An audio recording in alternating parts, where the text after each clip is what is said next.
xaalis boo xam ba nga ko tiimee da nga tiit. waaw ku koy def ragal la tudd. mosoo dem fenn nga tiit nga xam ne fii lëndëm na tiit. loolu ki koy def tàppale la. non non Tapha bul muus la lay xalaat. benn tiit loolu tàppale la. ok. Magal daaw joxe nga fay nag. joxe naa fay na. ah non kaay. nekk na ko waaw. ah moom mën na wax waaw. yow mën nga wax waaw. su ma waxee damay ñëw. waaw mais mën na wax waaw. non kii day muus bàyyi ko day doon xalaat. di xalaat bi seen non kañ def malal moo gën a yomb jàpp. kii ku muus la.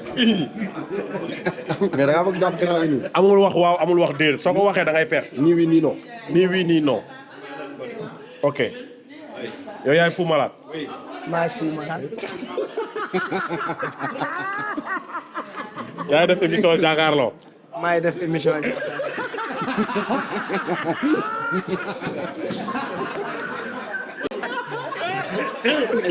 loolu dafa yomb. grand bi non grand amul répété phrase non bu bàyyi grand bi dem bu leen bàyyi grand bi dem ah mu ne ko bu jàpp non ne koy sot yaay magu IS 814 maay magu IS 814 yaa indi fee Géejawaay Baara maa initié yow da ngay jàpp léegi dañoo bëgg nga répété ay mots léegi man damay wax ay mots yow TFM nga liggéey TFM laay liggéey da ngay lekk kaani. damay lekk kaani bu safee nag dama koy lekk kii doo ko jàpp. damay football mu ne la damay football. yow yaay Kourouma. maay Kourouma. Kourouma maa ngi mooy. day gaaw fan la mbir mi jógee affaire boobu. sori mais xoolal man affaire boobu bu ko dégloo dama ne lii du original la.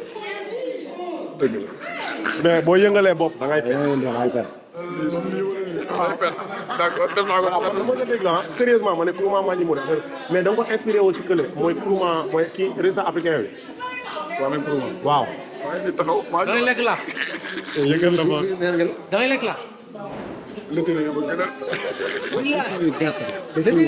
a wala taala. Un artiste doit refuser le formatage social. C'est-à-dire, si vous n'acceptez pas d'être en conflit avec votre société, le problème ne sera jamais réglé. Baye Souley qui traverse, il est un grand d'offre.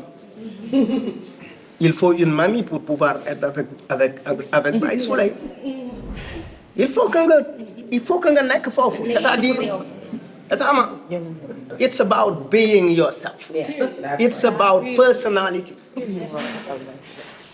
loolu c'est super important bu ngeen ko jëlee et puis ne racontez pas les autres c'est-à-dire soyez vous-même être soi-même c'est véritablement loolu mooy top line c'est pourquoi globalement booy analyser ngay xool nous avons des chanteurs mais nous n'avons pas encore d'artistes nous avons moins d'artistes aussi bien chez les femmes que chez les hommes te boo leen bëggee assumer la mission de représentation de la femme il faut que vous acceptiez d'être des artistes ngeen d'accord ni que vous serez des femmes que la société insultera aujourd'hui mais que la société de demain applaudira. C'est comme celui qui avait dit que la terre était ronde. Il a été tué. Et après, on s'est rendu compte que la terre était parfaitement ronde. Donc, en fait, loolu mooy rôle artiste dafa war a bouleverser. C'est la première fois que je l'ai entendu reprendre la chanson là. J'ai tout fait et j'ai trouvé tous les moyens pour pouvoir la contacter pour lui dire merci. Parce que j'adore l'innocence dans sa voix. Elle est très innocente. Elle est encore enfant. Et ça, c'est très important. Et le fait qu'elle soit enfant dans la voix, elle est enfant également dans l'attitude. Elle est elle-même. Il y a ce qu'on appelle, vous retenez ces 5 éléments, CLAMP. C'est concept, lyrique, attitude, music et performance. Ces 5 éléments entretiennent des rapports d'interdépendance et de complémentarité. Le concept nous mène au lyrique et le lyrique nous mène à l'attitude. L'attitude nous impose un type de musique et le tout dans une performance. Donc, assumez-vous en tant qu'artiste. Tant que vous ne vous assumez pas, parce qu'au Sénégal, on n'en a pas beaucoup. C'est vrai.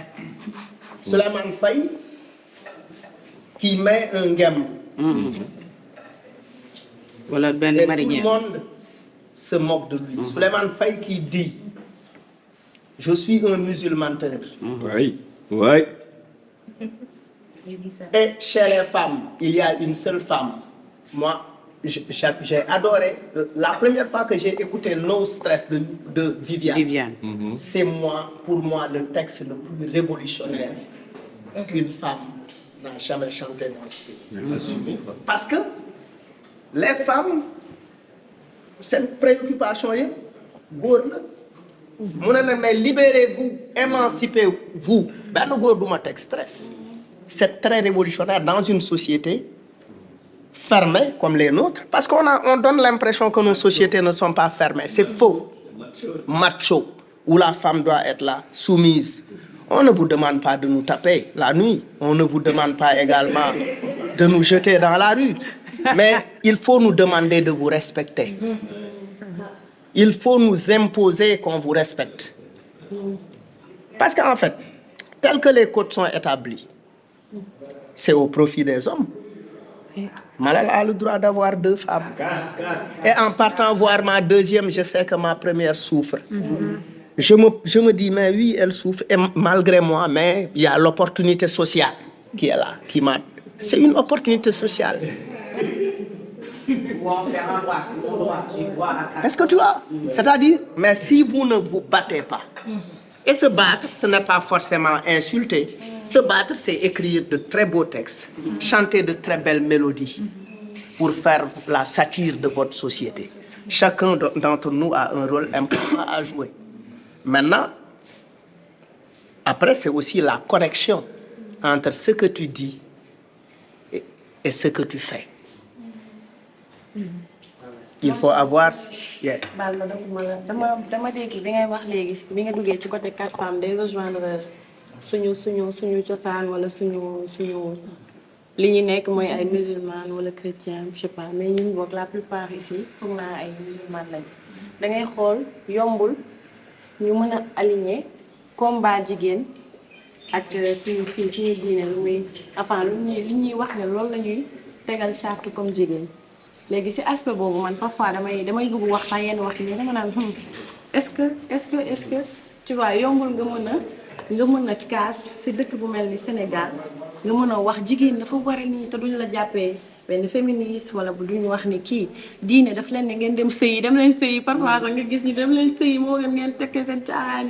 Tu vois, c'est pas vraiment facile mener combat boo xam ne nit yu sain dinañ dégg yow li ngay wax dinañ xam ne en fait ñëwoo fi pour xeex ak musulman parce que yow déjà jullit nga. ñëwuñu fi pour xeex ak benn jullit dañoo ñëw juste pour wax leen suñu place ci société bi.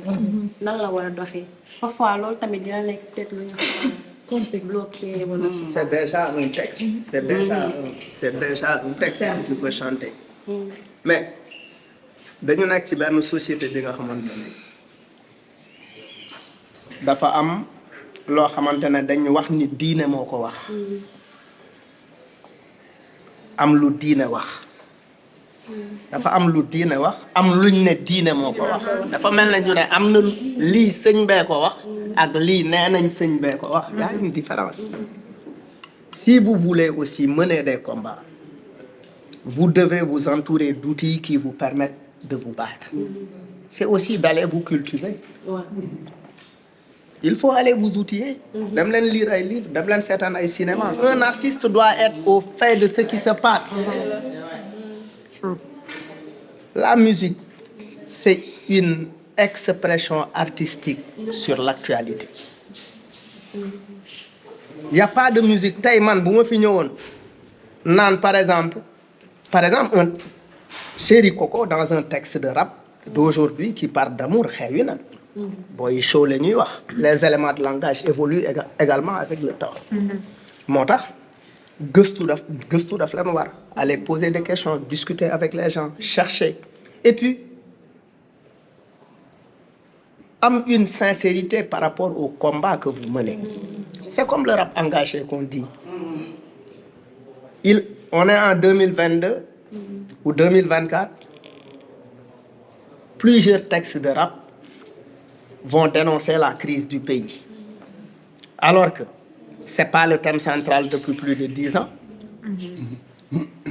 C'est-à-dire, il ne faut pas que vous soyez dans la mode. Il faut que vous soyez sincère avec ce que vous dites. Parce que quand tu transmets une émotion qui est sincère, le public s'y retrouve. Mais quand l'émotion n'est pas sincère, le public ne s'y retrouve pas. Moo tax ngeen di gis ay woykatu mbëggeel yu woy 600 woyu mbëggeel woy bi du laal kenn. Parce que c'est des histoires qu'ils inventent comme ça. Mais qui texte bi di gën a laal mooy quelqu'un qui a un vécu avec qu'est-ce qui nous lie, nous, avec la prison. Une première fois, on a chanté la prison. On n'était jamais allé en prison. On chante Kasso. Un texte qu'on écrit sous forme d'interrogation parce que suñu benn gars lañ jàppoon. Une deuxième fois, on fait ñaari Kasso parce que xam nañ. Beneen bi ci topp, on fait Penu Ginaar. Beneen bi ci topp, on fait Freedom parce qu'effectivement, pour créer le lien entre les différentes créations, il faut être au fait de ce qui se passe. Il faut s'intéresser à ce qui vous entoure. Il faut écouter les autres. Il faut écouter dans notre patrimoine. Dans notre patrimoine, il y a du texte qui parle des femmes et qui représente les femmes. Et la responsabilité de vous, nouvelle génération, c'est de recréer tout cela. C'est de réinventer. C'est de puiser dans ce répertoire traditionnel. Je parlais tout à l'heure d'une femme que tu devrais reprendre. Elle s'appelle comment? Aminata Fall. Tu devais reprendre Aminata Fall. Et pour moi, ça me semble important. Parce que les générations ne doivent pas entretenir un rapport conflictuel. Le rapport doit être complémentaire. En tout cas.